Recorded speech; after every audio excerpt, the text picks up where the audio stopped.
Alright guys, this is Island Hopper TV. Today we are headed from Fairbanks to Anchorage on a road trip. Let's begin.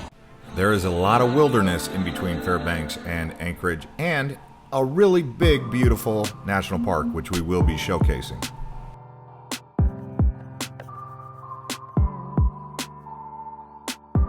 So about an hour outside of Fairbanks is a town called Nenana, which is where we're at right now. It's on the Talkeetna River. This is actually one of the Alaskan Railroad stops along the way.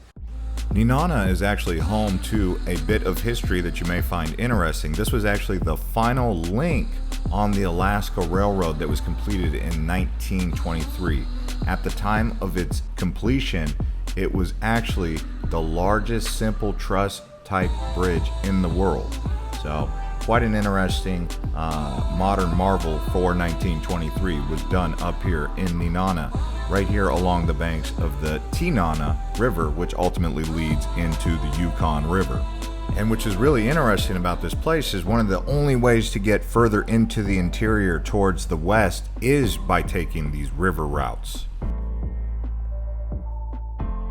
All right, we've made it to Healy. We're here at Three Bears, Alaska. It's a produce shop, meat market. They got some other stuff in there that you can get for your house if you wanted to live out here in Healy. We're just outside of Denali National Park. Right there is Mount Healy.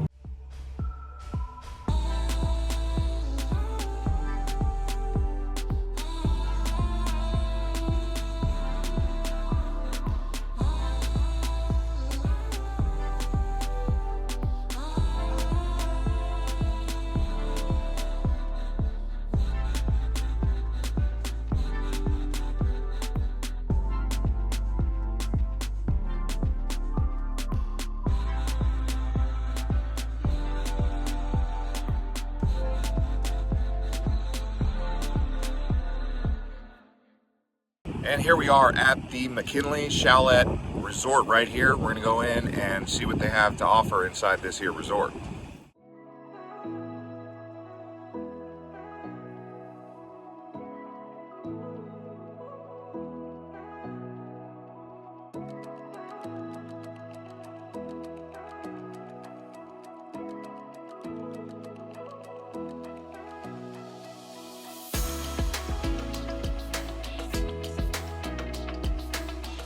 Some fun facts about Alaska. There's actually more volcanoes in Alaska than any other state. There's also more men than women in the state of Alaska, 52%. It's a good place to go if you're a single lady.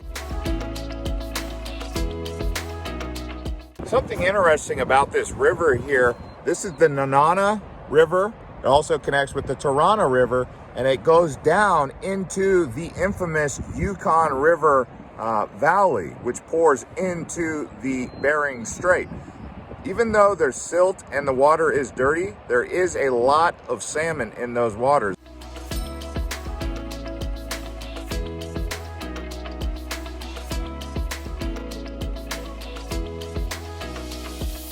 And we went just across the street. They got $1.99 t-shirts right here at the McKinley gift shop.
All right.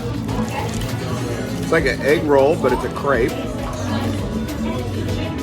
Beef crepe with some dipping sauce, like sour cream.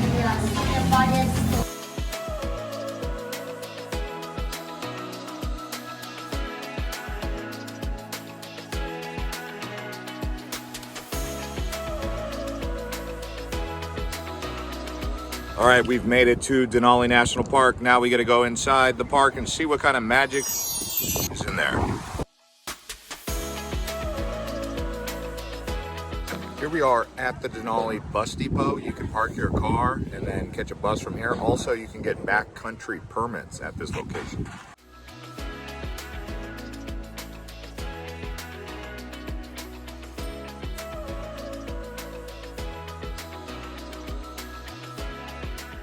So the main reason you'd want to take a bus is because the road that you can take your car ends at a certain point. Also, if you're doing backcountry hiking where you get a permit, they'll drop you off way in there and you don't have to park your car.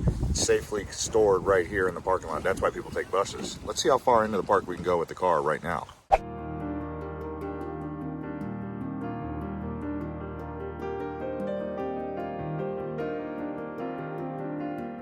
All right, we've made it to the Denali Visitor Center. We're gonna go in here and see what kind of information they have, and then we will press on from here.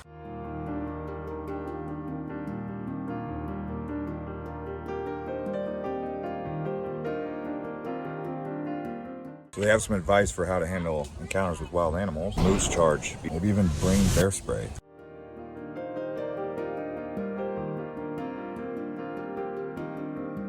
So the park road actually goes about 85 miles into the park. Us being able to drive our personal vehicle 15 miles in, that's leaving a lot of uncharted territory. Now the reason you take the bus, number one, is because they try to limit the amount of congestion on the roads. Too many cars, too much congestion. The next thing that you also want to know is that when you take a bus, there are some benefits to it, like seeing more wildlife and hike into the backcountry if you got a permit.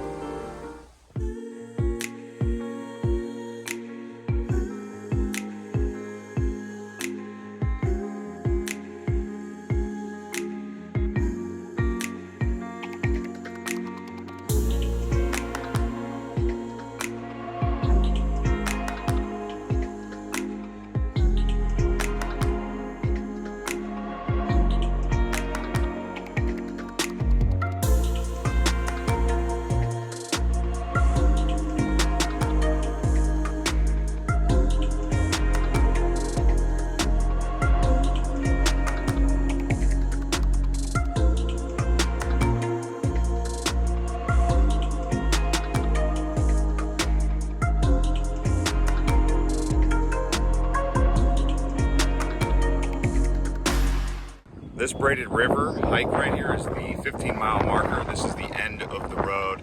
Beyond here, you can only go with a bus.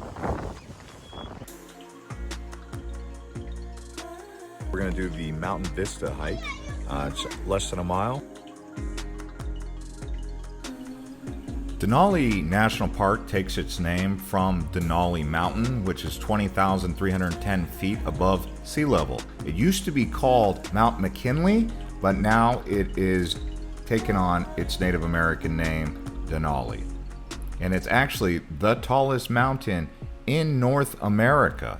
Another thing to say, from Denali National Park, it's actually difficult to see that mountaintop. What we'll do is we'll head south by Talkeetna and show you the best place to view Denali. As you can see, I was walking in this water. It is quite cold because it's glacier melt. So here we are at the Grizzly Bear Lodge. Got a train here, got some cabins.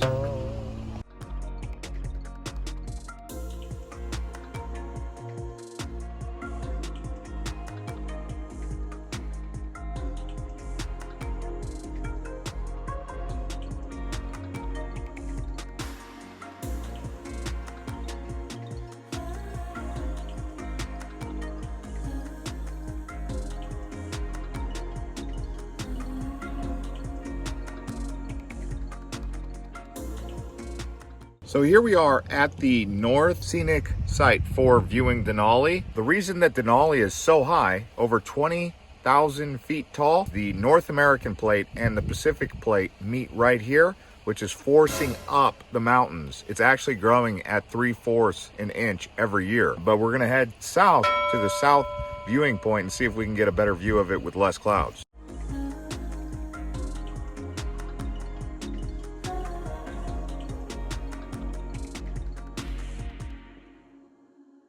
All right, we can finally see Mount McKinley, Denali, the tallest mountain in North America, all of America actually, from south to north.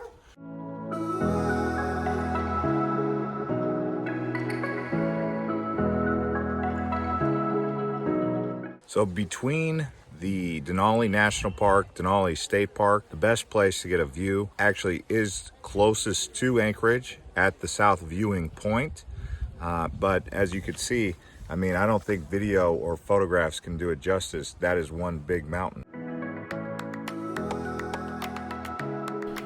All right, next up, we're headed to Talkeetna. This is actually a stop along the Alaska Railway, if you guys so choose to stay here. It's a pretty cool town, so I do recommend at least stopping through here and getting a bite to eat, checking out the brewery, or whatever you'd like to do. It's also worth noting that Talkeetna offers quite a bit of tours, including the Alaska float plane, seaplane charters that you can get out of this location.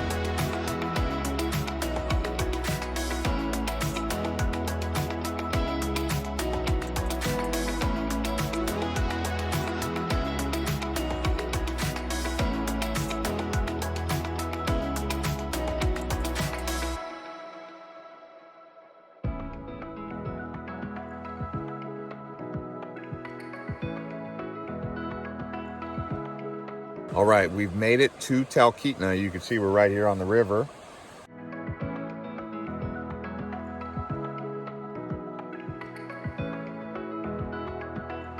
Now, when you come to Alaska, if you want to hunt or fish, you have to get the license. You're fishing one time, it's $25, or you can get a 3-day pass for $45.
I got a Railroad Gold beer right here. So Alaska has a variety of different foods. As you can see right here, I'm getting an Italian sub. Last night I had pizza. I also had moose jerky, caribou sausage, had elk jerky, wagyu jerky, salmon, prime rib, berries, fresh berries. Beer right here, plenty of breweries, and they have Alaskan flour. It's more organic.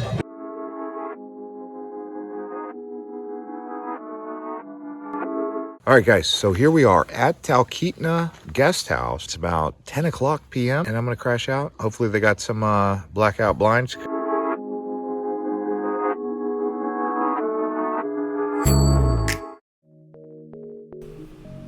Yeah, as you guys know, Alaska is the land of the midnight sun, especially in the summertime. Well, actually only in the summertime, so that's why blackout blinds are so important. Anyways, after a nice night's sleep at that lodge, that bed and breakfast, we headed towards Wasilla, which is just an hour north of Anchorage, so we're almost to Anchorage. From my opinion, Wasilla is more of a cool place to base camp out of if you wanted to go up into the wilderness, really close to Anchorage. So this is kind of like a satellite for Anchorage, but here we did stop, get some gas, and also have some Krispy Kreme.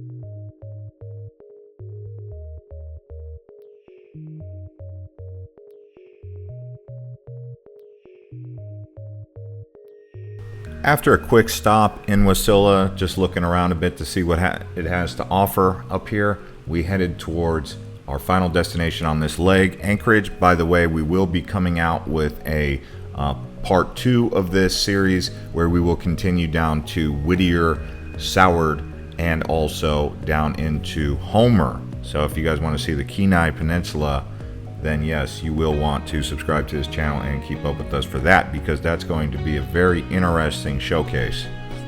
So as you can see, Fairbanks and Anchorage are the only 2 real cosmopolitan or metropolitan areas of Alaska. Everything else is small towns. So once you guys get out into the deep frontier, as they would call it, or out into some of these national parks like Katmai or Kenai, this is what you're going to expect, is really nothing but wilderness. But Anchorage, Fairbanks, you can get modern amenities pretty easily right there. And if you want to know more about Anchorage or Fairbanks, watch one of our videos that we made highlighting those 2 cities.